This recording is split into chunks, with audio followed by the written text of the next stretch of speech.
compte aller vite, il prendra ses mesures par ordonnance avant l'été.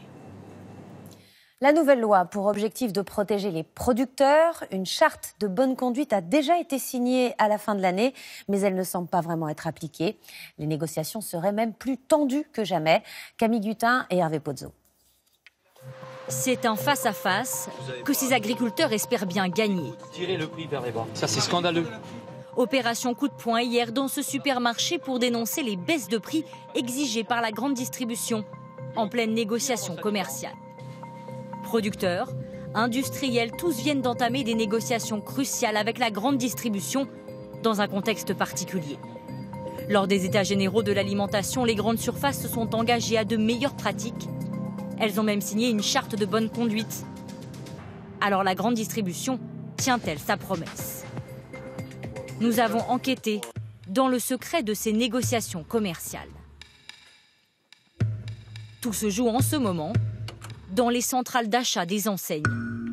Des face-à-face tendus dans des boxes de négociation entre les industriels et la grande distribution. Une guerre des prix que ce patron d'une entreprise d'agroalimentaire a accepté de nous raconter anonymement. Qui a lieu avec les états généraux de l'alimentation, etc. Dans les box, ça n'existe pas, ça disparaît. On nous demande de baisser nos prix d'environ 2%, alors que nous, on aurait besoin, juste pour continuer à être dans notre équilibre économique, d'augmenter nos prix de 2%. Et ça, quand vous leur dites, est-ce qu'ils l'entendent? Ça, c'est pas leur problème, qu'il y a d'autres fournisseurs, qu'il y a des meilleurs produits à côté, et que si nous, on veut pas jouer le jeu de telle ou telle enseigne, eh ben, c'est notre problème. Grands industriels ou petits, tous nous racontent la même chose. Des baisses de prix exigées allant de moins 2 à moins 8% malgré la charte. Même dans les secteurs touchés par la hausse des matières alimentaires. Le prix du beurre a été multiplié par 2 et on nous demande des baisses de 2%, ce n'est pas possible. Et lorsque certains évoquent la charte de bonne conduite, réponse de l'enseigne. La charte, je m'assieds dessus, c'est comme si elle n'existait pas. La plupart des réponses, c'est on verra bien, pour l'instant c'est qu'un projet et on va faire abstraction de tout ça. Et pour faire toujours baisser les prix, les centrales d'achat n'auraient pas changé leur méthode. Insultes, menaces, des négociations violentes selon nos interlocuteurs. T'es un con, t'as vu comment t'es habillé, c'est n'importe quoi, comment est-ce que, je suis sûr que, comment est-ce que ta femme elle peut continuer à être avec toi, enfin, c'est cours de récré quoi.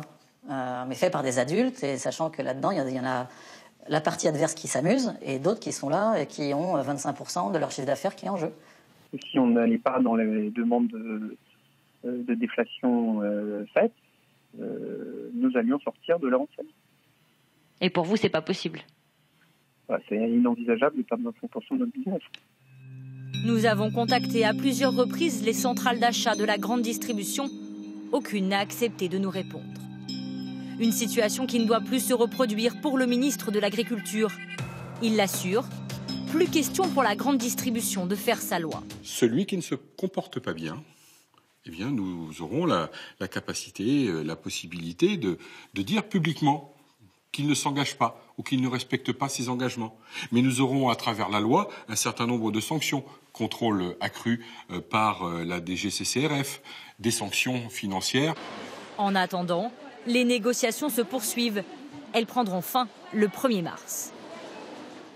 Je vous le disais, avec cette loi, le gouvernement veut protéger les agriculteurs, les producteurs qui parfois vendent en dessous de leur prix de revient. Bonsoir François Langlais. Bonsoir Anne-Sophie. Est-ce que les producteurs vont être protégés? Est-ce que ça marche? Ça n'est pas sûr.